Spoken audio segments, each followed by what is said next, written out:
नहमदुहु व नुसल्ली व नुसल्लिमु अला रसूलिहिल करीम। अम्मा बाद फ़ाऊज़ु बिल्लाहि मिनश शैतानिर रजीम। बिस्मिल्लाहिर रहमानिर रहीम। क़ालल्लाहु तआला फ़ी कलामिहिल मजीद अल बुरहानिर रशीद वल फ़ुरक़ानिल हमीद वद्दुहा वल्लैलि इज़ा सजा। सदक़ल्लाहु मौलानल अज़ीम व सदक़ रसूलुहुन नबियुल करीम व नहनु अला ज़ालिका मिनश शाहिदीन व शाकिरीन वल्हम्दुलिल्लाहि रब्बिल आलमीन। व क़ालल्लाहु तआला फ़ी मक़ामिन आख़र इन्नल्लाहा व मलाइकतहु युसल्लूना अलन नबी या अय्युहल्लज़ीना आमनू सल्लू अलैहि व सल्लिमू तस्लीमा। अस्सलातु वस्सलामु अलैका या सय्यदी या रसूलल्लाह।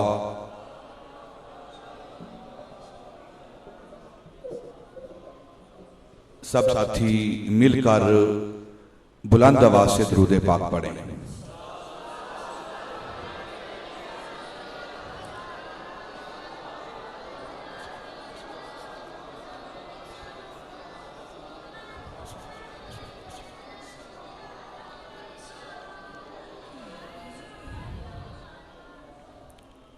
जो अहबाब खड़े हैं, जो साथी, उनसे गुजारिश है कि वो बैठ जाएं। सिक्योरिटी वाले आप भी बैठ जाएं, आप भी बैठ जाएं। सुकून के साथ सब साथी तशरीफ रखें। आज की ये महफिल पाक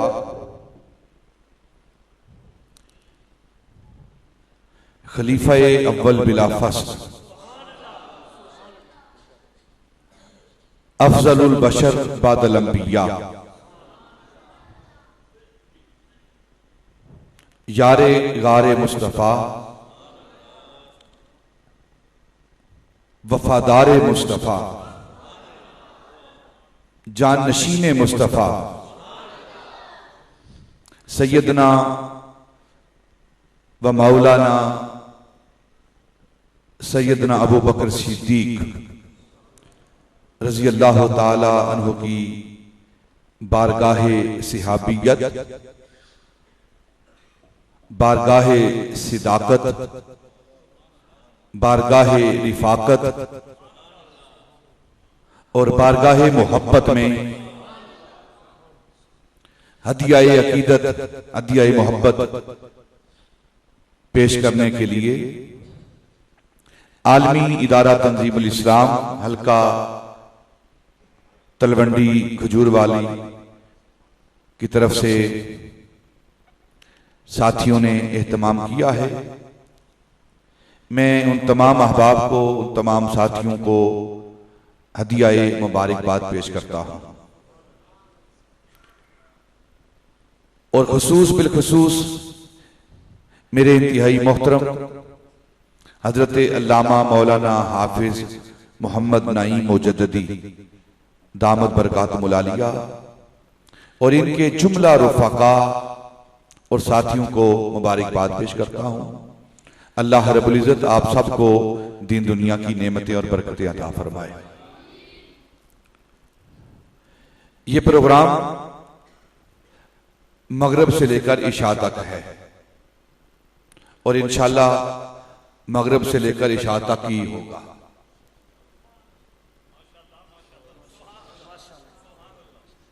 नौ दस की बात नहीं, 10 बजे 11 बजे की बात, मगरिब और इशा का प्रोग्राम है, ठीक है ना? मगरिब और इशा तक होगा इंशाअल्लाह। बेशक हम इशा 12 बजे पढ़ें, कोई बात नहीं, ठीक है ना? कि नहीं? चुप हो गए हो हैं? नहीं, अगर आपका जी करता है ना अभी पढ़ने को, भी पढ़ लेते हैं। क्या ख्याल है आपका? हैं? 1:30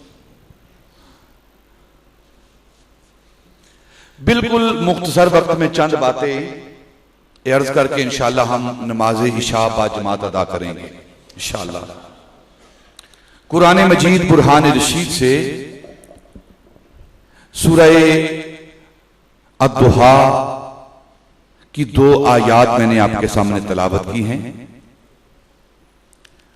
वद्दुहा वल्लैलि इज़ा सजा,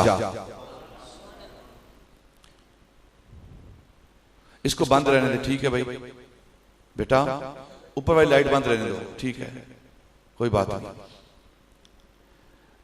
कुरान पाक जो अल्लाह रब्बुल इज्जत ने हमें अपने महबूब के वसीले से, महबूब के तवस्सुल से, अपने महबूब के तसद्दुक से अपना कुरान, अपना कलाम हमें पढ़ने के लिए, पढ़कर समझने के लिए और समझकर अमल करने के लिए दिया है। ये कुरान डायरेक्ट हमें नहीं मिला,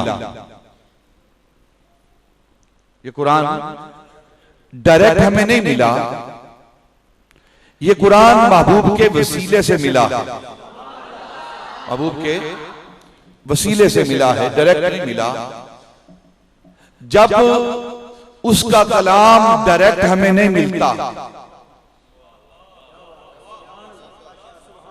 जब अल्लाह का कलाम डायरेक्ट हमें नहीं मिलता तो वो जात डायरेक्ट हमें कैसे मिलेगी। और एक और बात अकीदे की करता हूं, जो शख्स ये कहे कि डायरेक्ट हमें कुरान मिला है, वो वैसे ही दायरे इस्लाम से खारिज हो जाता है,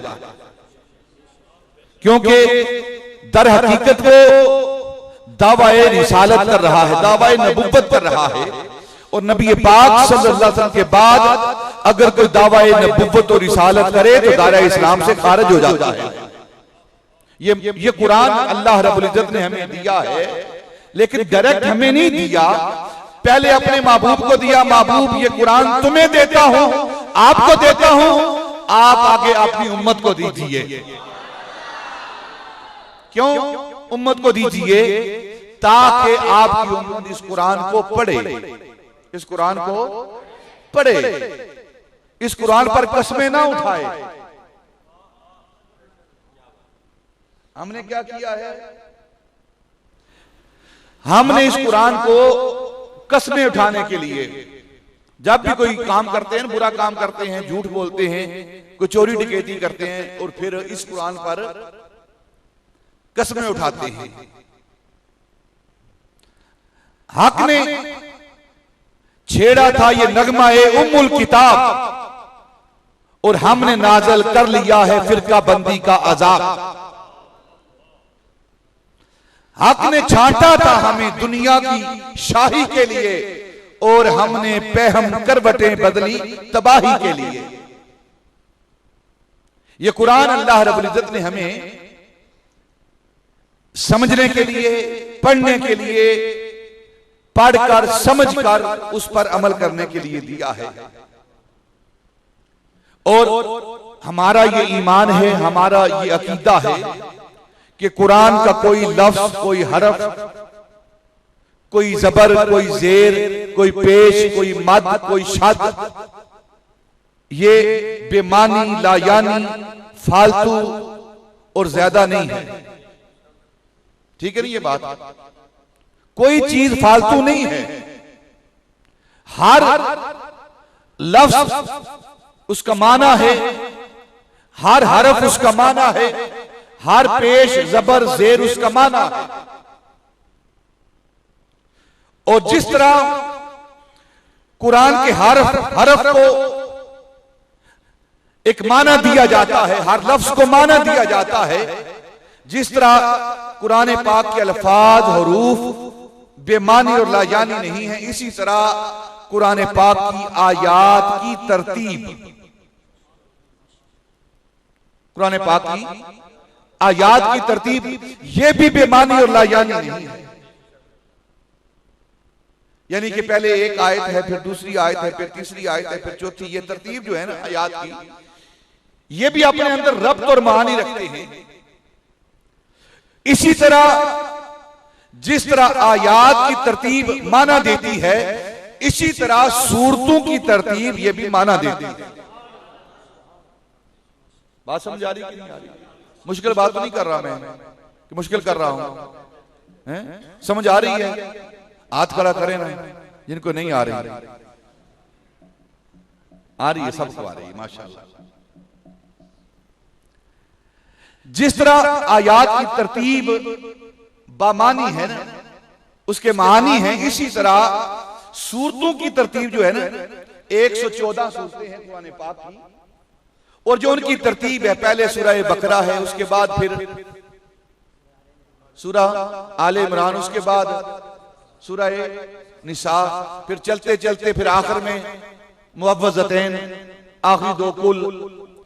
ये तमाम सूरतें जो हैं इनकी तरतीब भी माना देती है, और वो माना क्या है आओ थोड़ा गौर करते हैं। जो मैंने सूरह बद्दुहा पढ़ी है ना, इसके पहले एक सूरत है, इसके पहले एक सूरत है, उस सूरत का नाम है, क्या नाम है? नहीं पता ही नहीं। पढ़ते हैं कुरान को? नहीं पढ़ते आप यार? कम से कम 30वां पारा तो याद होना चाहिए। बाकी चलो याद ना हो, गाने सारे याद। जो क्रिकेट के खिलाड़ी हैं सारी टीमों के कैप्टनों के नाम याद है कि नहीं? कुरान मुसलमान है ना कि नहीं मुसलमान? तो फिर जो आदमी रोज खोल कर देखता है ना, उसे याद हो जाता है, और याद करना चाहिए। एक बात यहां अर्ज कर दूं, नबी पाक सल्लल्लाहु अलैहि वसल्लम ने फरमाया कि जिसको कुरान ज्यादा याद होगा ना, कल क़यामत के रोज पता है क्या होगा?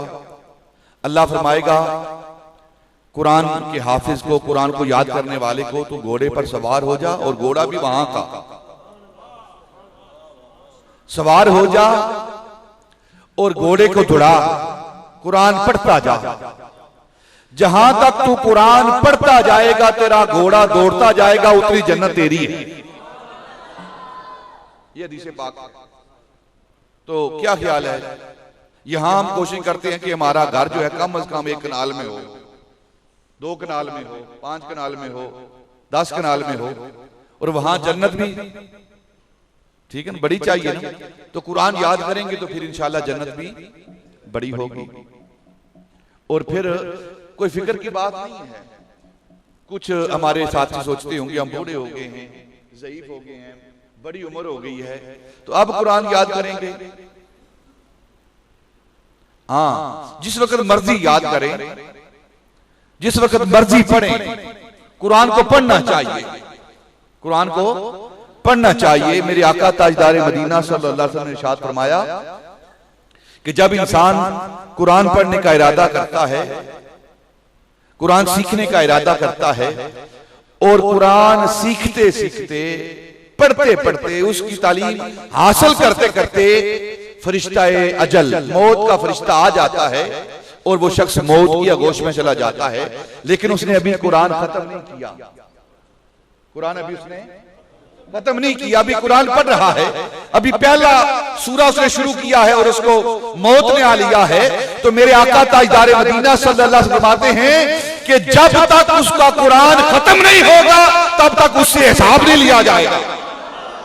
फरिश्तों से कहा जाएगा पहले इसे कुरान पढ़ाओ, जब इसका कुरान मुकम्मल होगा फिर इससे हिसाब लूंगा।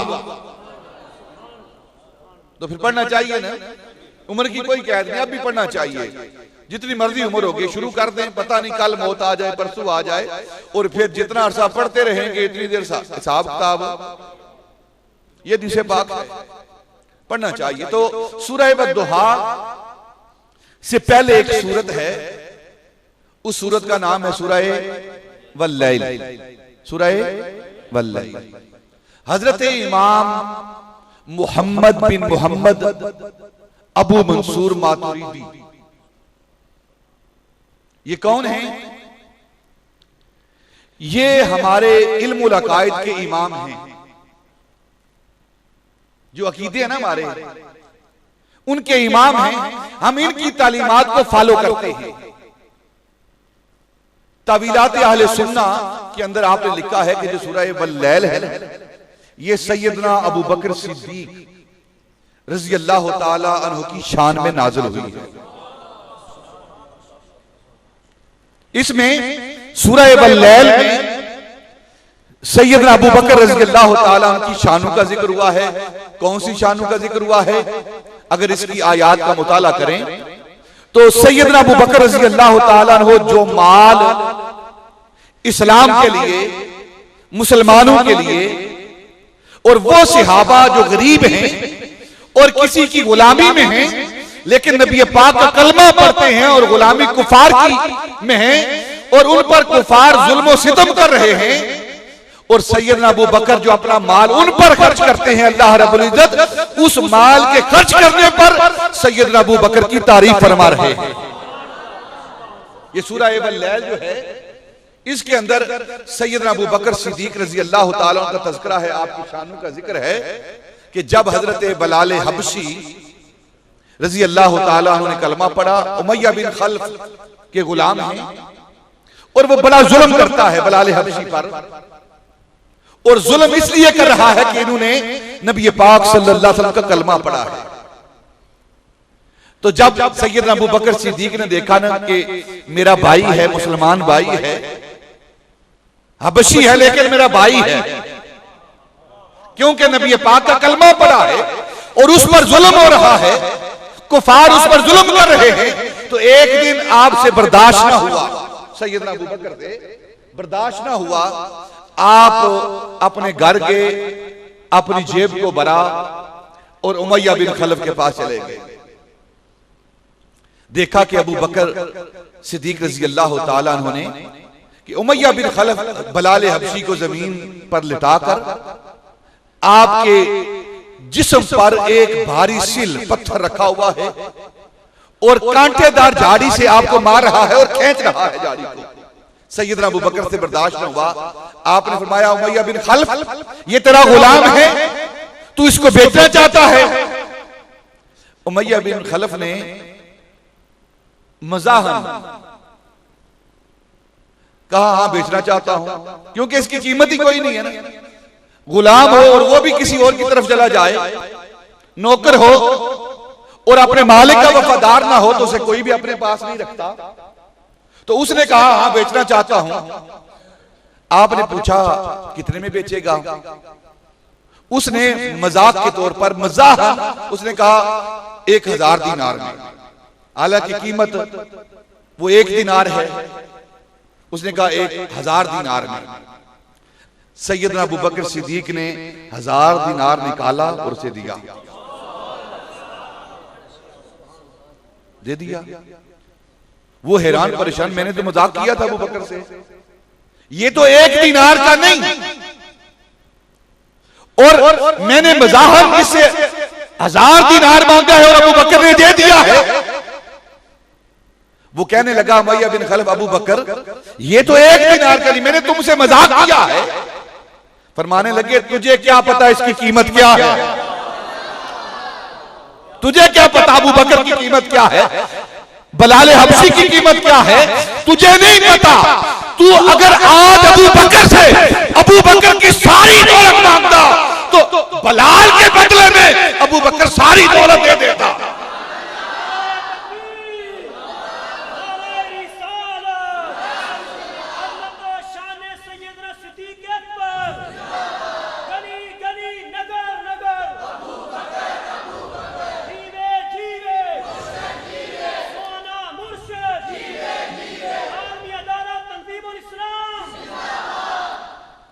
उमय्या बिन खल्फ तूने तो फकत अबू बकर से 1000 दीनार मांगा है, अगर अबू बकर की सारी दौलत मांगता बलाल हबशी के हवाले से अबू बकर सारी दौलत दे देता।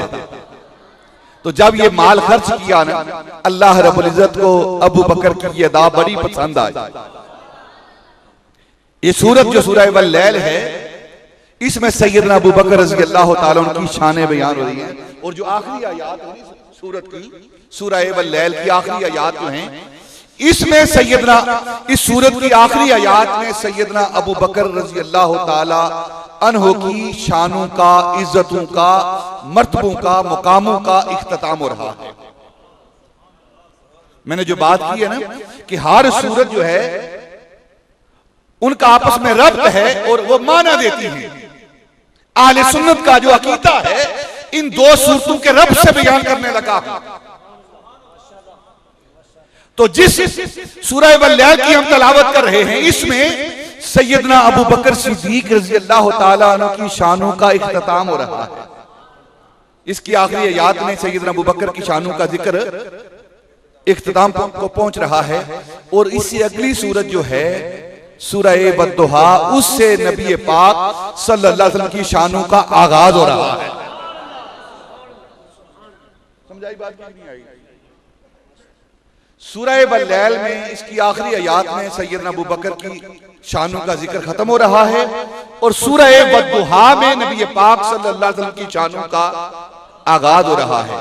तो दो सूरतें जो हैं, इनका आपस में ताल्लुक क्या है, ये एक अकीदा दिया जा रहा है। ये दो सूरतें एक माना दे रही हैं।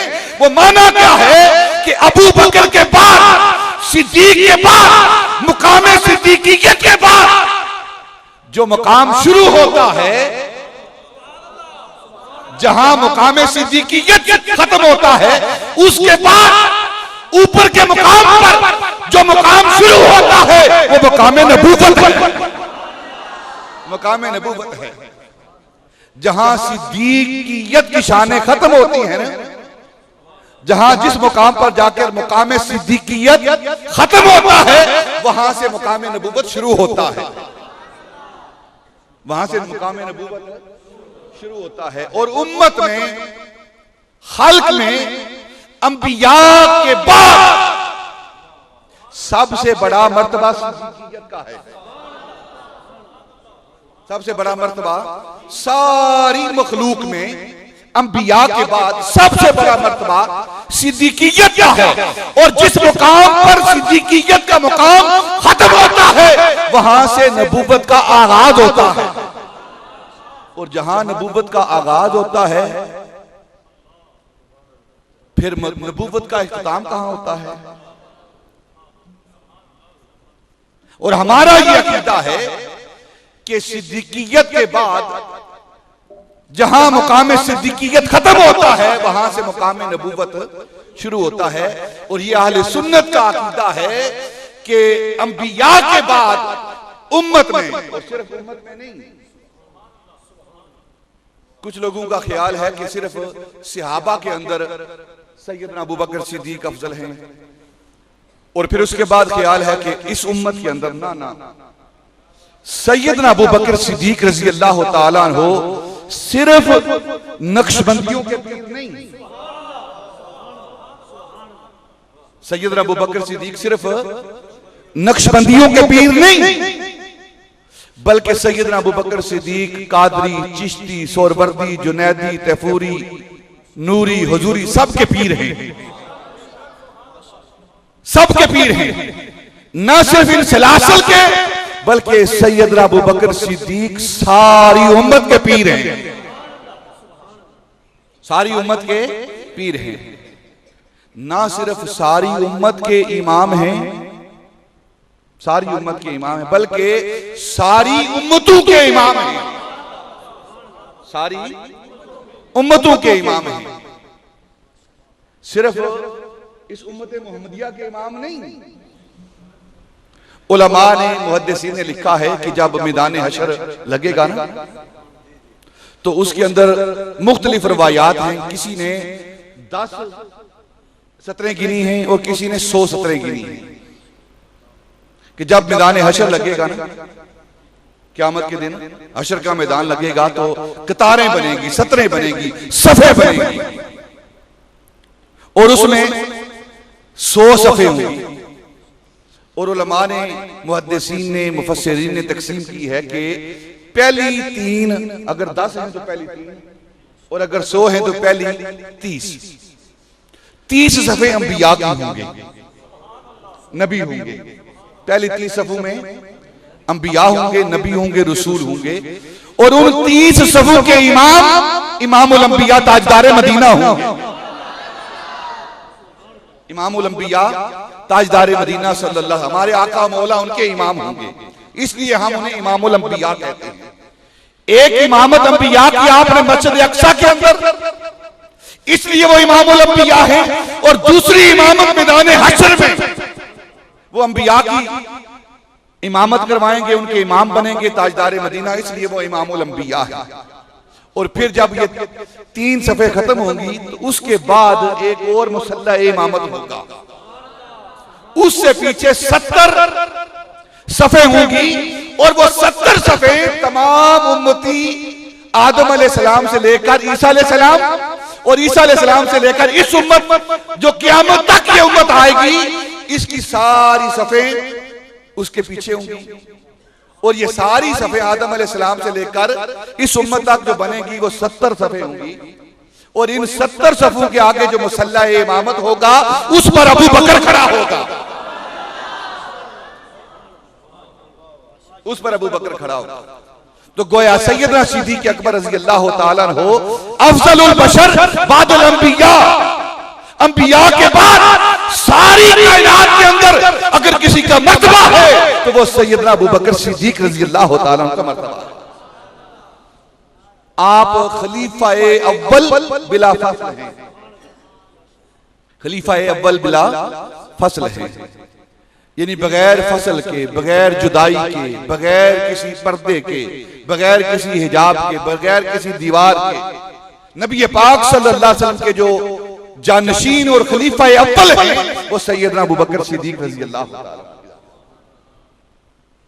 जो आज इस दौर में तकसीम की जा रही है ना कि मौला अली रज़ी अल्लाह ताला अन्हु वो भी खलीफा अव्वल बिला फस्ल हैं और अबू बकर सिद्दीक़ रज़ी अल्लाह ताला अन्हु वो भी खलीफा अव्वल बिला फस्ल हैं, ये अहले सुन्नत का मुसलमान अकीदा नहीं है। ठीक है, ये अहले सुन्नत का अकीदा नहीं है। अहले सुन्नत का अकीदा क्या है, मुसलमान अकीदा क्या है कि नबी पाक सल्लल्लाहु अलैहि वसल्लम के बाद जो खलीफा अव्वल बिला फस्ल हैं, चाहे वो खिलाफत सल्तनत की हो, चाहे वो खिलाफत वलायत की हो, वो सैयदना अबू बकर रज़ी अल्लाह ताला अन्हु की जात है।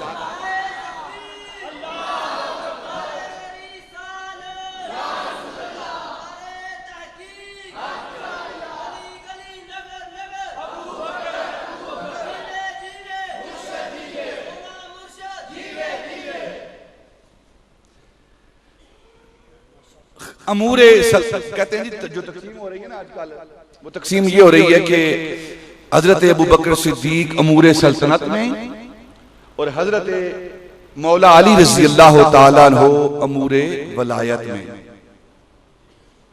ये दोनों ही खलीफा बने ना।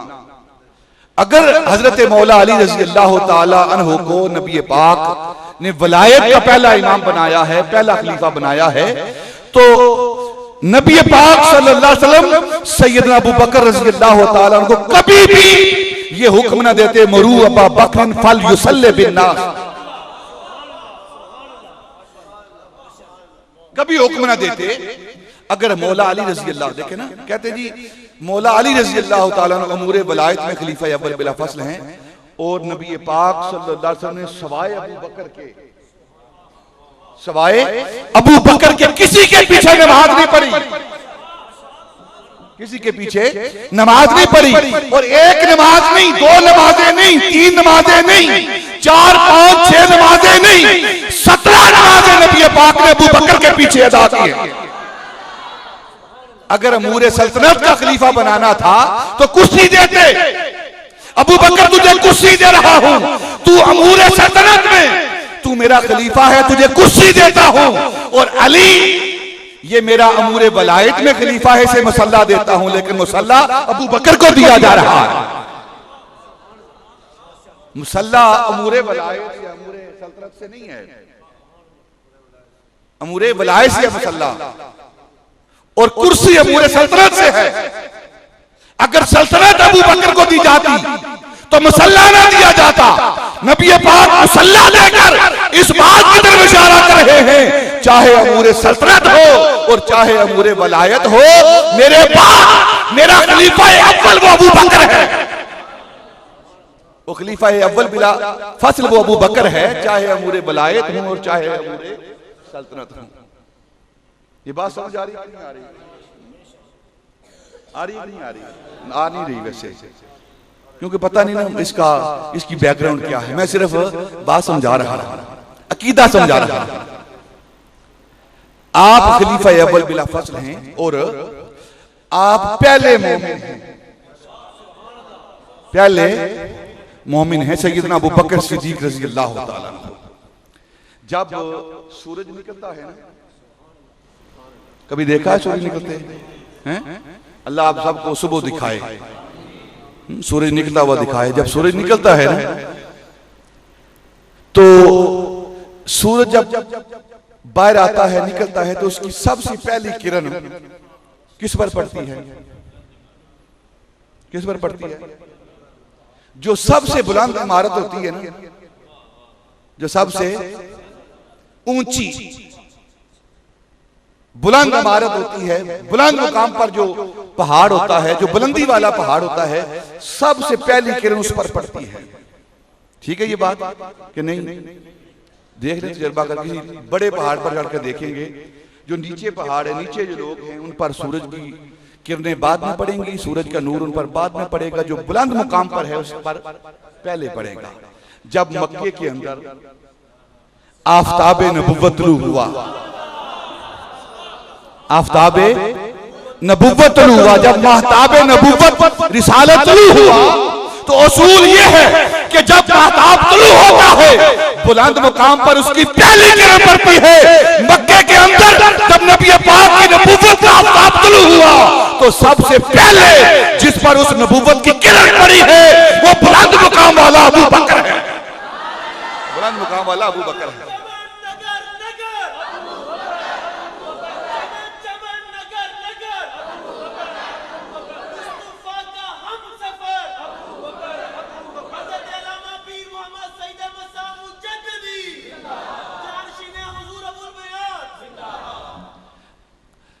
सबसे बुलंद जो हस्ती है ना, जिस पर आफताबे नबुव्वत की पहली किरण पड़ रही है, वो सैयदना अबू बकर सिद्दीक रज़ी अल्लाह ताला अन्हु की ज़ात मुबारकात है। आप अफजलुल बशर बादल अंबिया हैं, अंबिया के बाद जिसका मर्तबा और मुकाम है उम्मत के अंदर, वो सैयदना सिद्दीक अकबर रज़ी अल्लाह ताला अन्हु की ज़ात मुबारकात। अब सवाल ये है कि सैयदना अबू बकर सिद्दीक रज़ी अल्लाह ताला अन्हु अफजल क्यों?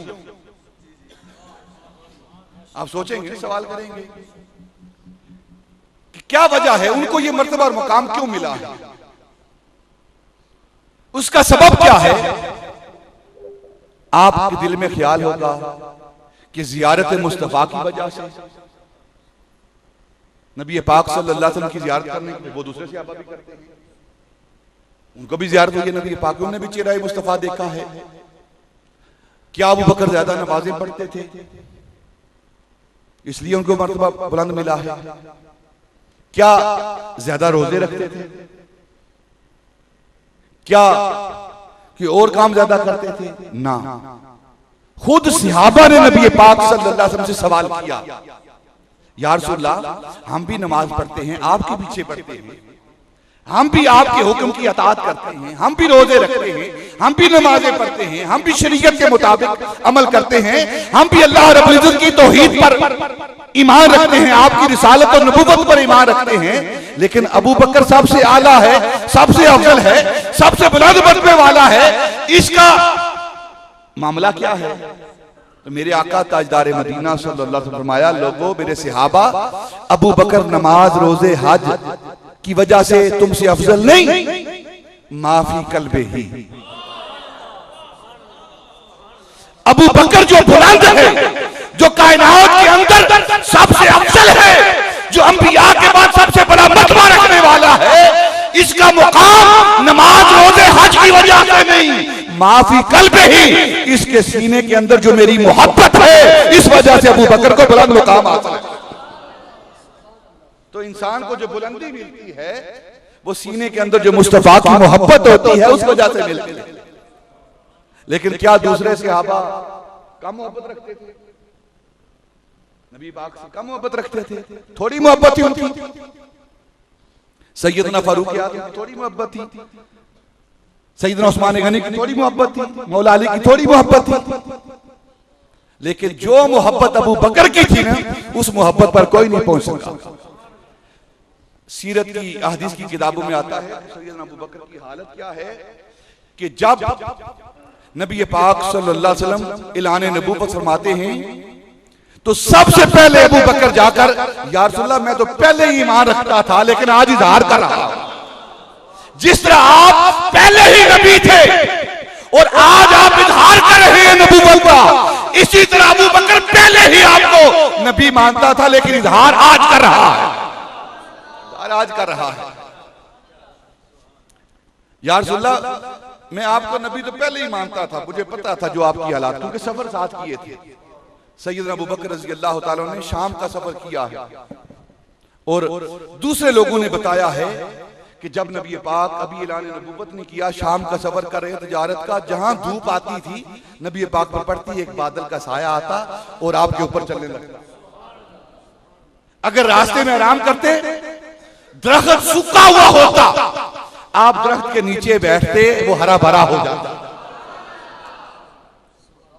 मैं तो उस वक्त से आप पर ईमान रखता हूं, लेकिन आपने भी अब इजहार किया है अपनी नबूवत का, और अबू बकर भी आपको मानने का अब इजहार कर रहा है। जो ही इजहार ईमान किया है अबू बकर रज़ी अल्लाह ताला ने, जब इजहार किया ना ईमान का सैयदना अबू बकर ने, तो उस वक्त अगर तारीख का मुताला करें, नबी पाक सल्लल्लाहु अलैहि वसल्लम के इस गुलाम की जिंदगी का मुताला करें, सैयदना अबू बकर की जिंदगी का मुताला करें, कि उस वक्त मक्के के अंदर सबसे बड़ा जो नाम था तजारत के अंदर, वो सैयदना अबू बकर का नाम था।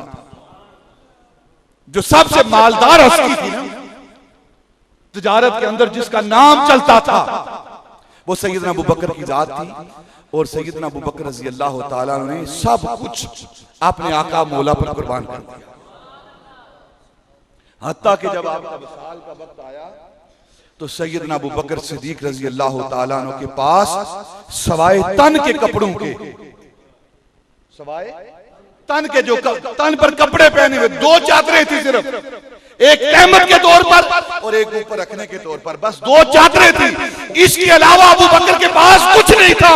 वो सारे का सारा माल मुस्तफा और इस्लाम के कदमों में रख दिया था। और जब आखिरी वक्त आया तो अपनी बेटी सैयदा तैयबा सैयदा आयशा सिद्दीका बिनते सिद्दीक ज़ौजाए रसूल उम्मुल मोमिनीन सैयदा आयशा से फरमाया, बेटी ये चादरें धो लेना, धोकर इन्हीं दो चादरों में मुझे कफना देना, यही कफन मेरा रखना। सैयदा आयशा सिद्दीका रज़ी अल्लाह ताला अन्हा अर्ज़ करते, अब्बा जान क्या हम इस काबिल नहीं, आप अमीरुल मोमिनीन हैं, खजाना आपके कब्जे में है, बैतुल माल आपके कब्जे में है, क्या हम कफन के लिए दो चादरें नहीं खरीद सकते? तो सैयदना अबू बकर सिद्दीक ने फरमाया, बेटी मैं तो इस दुनिया से जा रहा हूं, मुझे नई चादरों की जरूरत ही नहीं है, ये नई चादरें मेरी कौम की कोई बेटी पहनेगी। इस उम्मत का माल लूटने वाले वो हुक्मरान सैयदना अबू बकर से सबक सीखें। सैयदना अबू बकर जाती दफा उम्मत मुसलमा के हुक्मरानों को पैगाम देकर जा रहे हैं कि अबू बकर जा रहा है और कफन के लिए पुरानी चादर लेकर जा रहा है और नई चादरें अपनी कौम की बेटियों और बेटों के लिए छोड़कर जा रहा है। और हमारी कौम के हुक्मरान हैं, ये इस कौम को लूट रहे हैं, इनकी हड्डियां और खून चूस रहे हैं और दिन ब दिन गुर्बत की दलदल में इन्हें फेंक रहे हैं। सैयदना अबू बकर सिद्दीक रज़ी अल्लाह ताला अन्हु की जात, वो जात जो कुश्ता-ए इश्क़ रसूल है, कुश्ता-ए इश्क़ रसूल है। मेरे आका ताजदार मदीना सल्लल्लाहु अलैहि वसल्लम ने इरशाद फरमाया, सहाबा अगर इस जमीन पर इस धरती पर अगर किसी ने चलती फिरती लाश देखनी हो, मेरे अबू बकर को देखा करे। नबी पाक सल्लल्लाहु अलैहि वसल्लम की मोहब्बत में कुश्ता बन चुके हैं।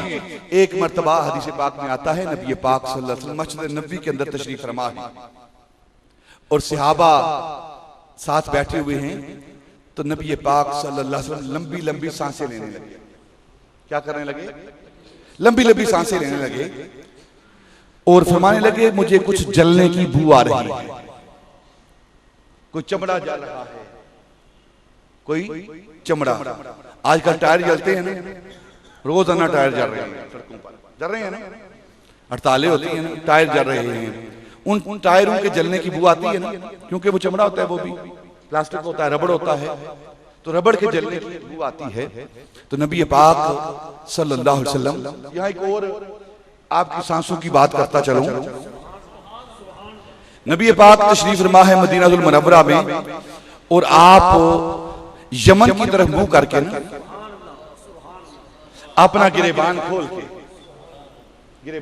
के और लंबी लंबी सांसें ले रहे हैं। नबी पाक मदीने में बैठकर यमन की तरफ, और अगर आप मदीनातुल मुनव्वरा और यमन की जोग्राफियाई सूरत को देखें ना, तो मदीनातुल मुनव्वरा में बैठकर अगर आप यमन की तरफ मुंह करेंगे, दरमियान में काबा आता है, मदीना उसके बाद मक्का और फिर उसके बाद यमन की हदूद शुरू होती है। तो नबी पाक मदीनातुल मुनव्वरा में बैठकर अपने गिरेबान को खोलकर लंबी सांसें लेकर क्या फरमाते हैं, इन्नी लाजिदु रिहर रहमान मिनल यमन, मेरे सहाबा मैंने सीना खोला हुआ है, लंबी सांसें ले रहा हूं, मुझे यमन से रहमान की खुशबू आ रही है। चाहिए तो ये था कि मक्के से रहमान की खुशबू आ रही है, रास्ते में पड़ता है मक्का, काबा रास्ते में पड़ता है, ये कहते कि मुझे काबे से रहमान की खुशबू आ रही है, बल्कि ये नहीं कहा जा रहा, बल्कि यूं कहा जा रहा है, इन्नी लाजिदु रिहर रहमान मिनल यमन, यमन से मुझे रहमान की खुशबू आ रही है। और वो यमन में वो हस्ती कौन है, वो हजरत उवैस करनी रजी अल्लाह तआला की दात, हजरत उवैस करनी रजी अल्लाह तआला की दात। तो नबी पाक लंबी लंबी सांसें ले रहे हैं और फरमाते हैं, मेरे सहाबा देखो कुछ चीज जल रही है, कुछ चमड़ा जल रहा है।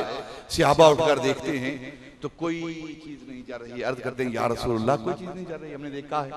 पास सैयदना अबू बकर बैठे हैं, अर्ज करते हैं, या रसूलुल्लाह कुछ नहीं जल रहा, अबू बकर का सीना आपकी मोहब्बत में जल रहा है।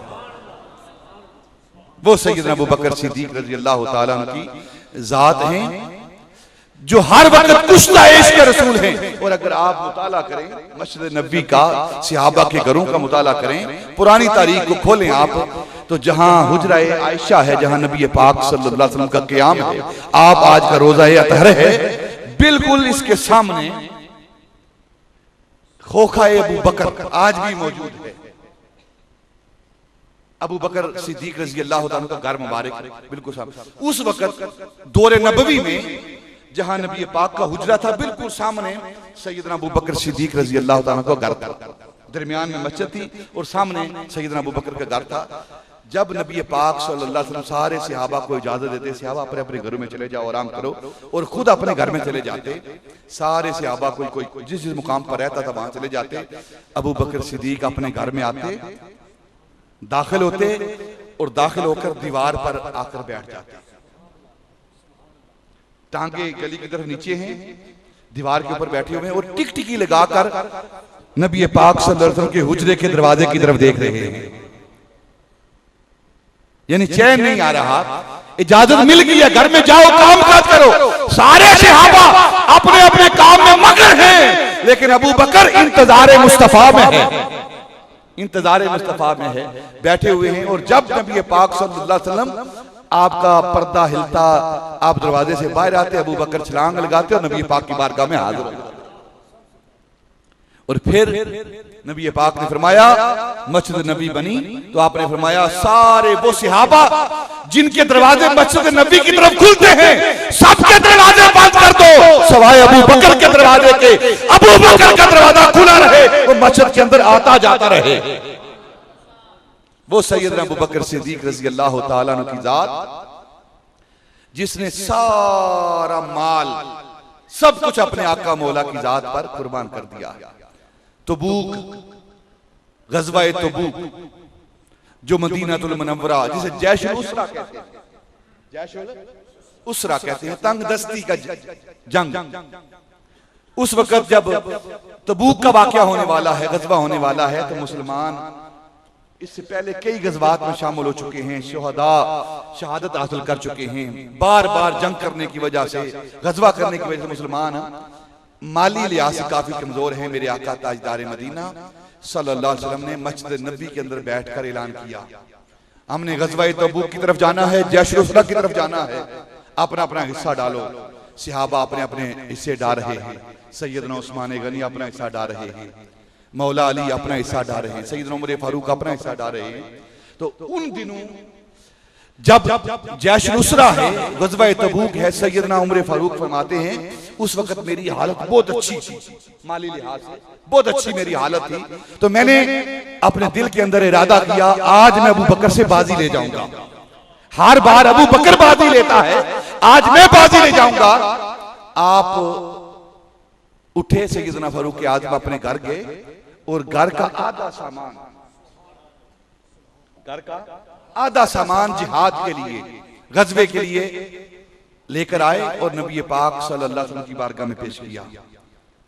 जब फारूक आजम आए, नबी पाक ने फरमाया सहाबा मुतवज्जे हो जाएं, मेरी तरफ देखें, सुने। सहाबा जब देखने लगे तो नबी पाक ने पूछा उमर फारूक क्या लेकर आए हो? अर्ज करने लगे या रसूलल्लाह घर का आधा सामान ले आया है।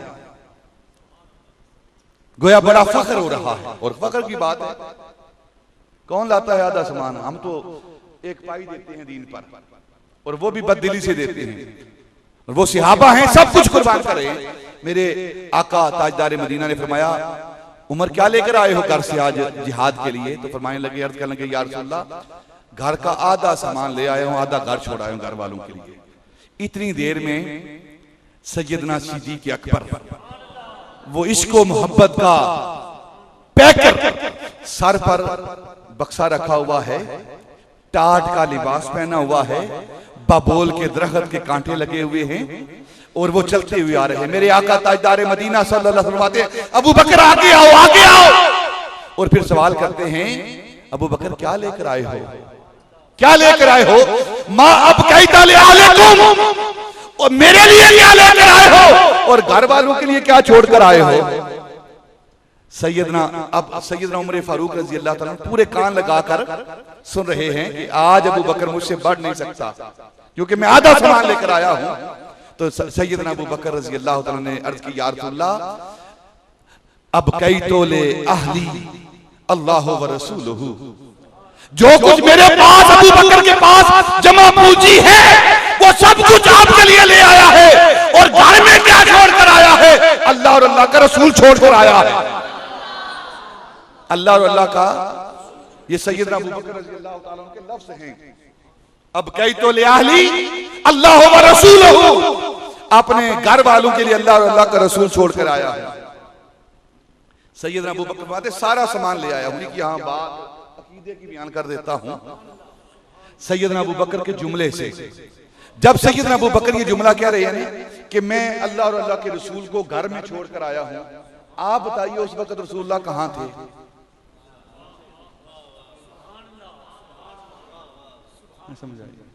कहां थे उस वक्त? मस्जिद में। तो अबू बकर क्या कह रहे हैं? घर में छोड़ आए। वो तो मस्जिद में थे, वो तो मस्जिद में थे, तो फिर घर में कहने का क्या मतलब है? कहते अल्लाह को अपने घर में छोड़ आया, अल्लाह को नहीं सिर्फ कहा। अब काई तो ले अहली अल्लाह व रसूलुहु, अल्लाह और अल्लाह के रसूल को अपने घर में छोड़कर आया हूं।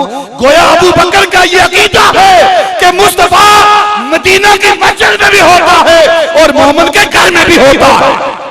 ये अबू बकर का अकीदा है।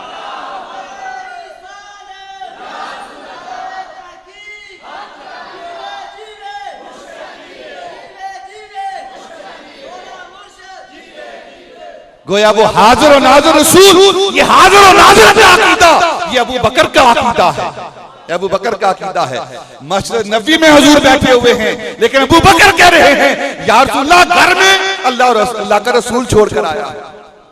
वो सैयदना अबू बकर सिद्दीक रज़ी अल्लाह ताला अन्हु, जब आपने ये बात कही, आपकी कैफियत देखकर नबी पाक सल्लल्लाहु अलैहि वसल्लम की आंखों में आंसू आने लगे। तो फौरन जिब्रील अमीन नबी पाक की बारगाह में हाजिर हुए, और जिब्रील अमीन ने भी वही लिबास पहना हुआ है जो अबू बकर ने लिबास पहना हुआ है। वही लिबास पहना हुआ है जो अबू बकर ने, टाट का लिबास, बबोल के दरख्त के कांटे लगे हैं। जिब्रील नबी पाक की बारगाह में हाजिर होते हैं। नबी पाक ने देखा जिब्रील और अबू बकर का लिबास एक जैसा है, तो पूछा जिब्रील तू भी ये लिबास पहनकर आया है? अर्ज कर लगे या रसूलल्लाह, आज अल्लाह रब्बुल इज्जत ने हुक्म दिया है कि आसमान के सारे फरिश्ते अबू बकर जैसा लिबास पहनेंगे, अबू बकर जैसा लिबास पहनेंगे। और जिब्रील अमीन हाजिर हुए और अर्ज करते हैं या रसूलल्लाह, अल्लाह ने मुझे भेजा है और इसलिए भेजा है कि अबू बकर से पूछे कि आज सब कुछ तूने कुर्बान कर दिया है, क्या तू इस हालत में अपने अल्लाह से राजी है? जब ये बात नबी पाक ने अबू बकर से पूछी कि जिब्रील ये बात कह रहा है, तो सैयदना अबू बकर रज़ी अल्लाह ताला अन्हु की चीखें निकल गई। आपने फरमाया मैं अपने रब से राजी हूं, रब से राजी हूं, रब से राजी हूं। ये तो सामान है दुनिया का, ये तो माल और दौलत है। अगर अबू बकर का तन मन धन सब कुछ अल्लाह और अल्लाह के रसूल के लिए कुर्बान हो जाए, अबू बकर फिर भी राजी रहेगा। वो सैयदना अबू बकर सिद्दीक की जात है जो सब कुछ रसूलुल्लाह और इस्लाम के लिए कुर्बान करने वाले। कहते हैं जी सैयदना अबू बकर ने बागे फिदक छीन लिया है, उमर ने बागे फिदक छीन लिया, फलां चीज छीन लिया, फलां चीज। अबू बकर तो वो है जो सब कुछ कुर्बान करने वाला। अबू बकर छीनने वाला नहीं, वो तो देने वाला है, वो तो देने वाला है। सब कुछ मस्जिद नबी लेकर दी है। मस्जिद नबी लेकर कौन देने वाला है? अबू बकर है। वो उस्मान गनी है जो मस्जिद नबी लेकर देते हैं, मुसलमानों के लिए कुएं लेकर देते हैं। सब कुछ रसूलुल्लाह की जात पर कुर्बान करने वाले सैयदना अबू बकर। और फिर आखिरी दूसरी बात बयान करता हूं। मेरे आका ताजदार मदीना सल्लल्लाहु अलैहि वसल्लम ने इरशाद फरमाया कि इस दुनिया के अंदर मुझ पर जिसने एहसान किया है, जो भी मुझ पर किसी ने एहसान किया है, मैंने उसका बदला दे दिया है। इस दुनिया के अंदर दे दिया, उसका बदला चुका दिया है, सिवाय अबू बकर के एहसानों के। मैं मोहम्मद अबू बकर के एहसानों का बदला इस दुनिया के अंदर नहीं दे सकता, कल क़यामत के रोज अबू बकर के एहसानों का बदला दूंगा। वो सैयदना अबू बकर रज़ी अल्लाह ताला की जात हैं जिसका बदला, जिनकी खिदमात एहसानात का बदला रसूलुल्लाह फरमा रहे हैं कल क़यामत के रोज दूंगा। वो सैयदना अबू बकर हैं जो हमारे आका व मौला हैं, जो हमारे आका व मौला हैं। हम उनकी सदाकत पर, उनकी सिहाबियत पर नाज करते हैं, उन्हें अपना मुर्शिद, अपना रहनुमा तस्लीम करते हैं और मुर्शिद अव्वल तस्लीम करते हैं। नबी पाक सल्लल्लाहु अलैहि वसल्लम के बाद अगर किसी हस्ती का मुकाम और मर्तबा है तो वो सैयदना अबू बकर सिद्दीक रज़ी अल्लाह ताला अन्हु का मर्तबा है। अल्लाह रब्बुल इज्जत सैयदना सिद्दीक अकबर की सदाकत के सदके में हमें सच बोलने की तौफीक अता फरमाए, सच बोलने की तौफीक अता फरमाए और सच्ची और सुच्ची अहले बैत की सहाबा की गुलामी अता फरमाए। वमा अलैना इल्लल बलाग।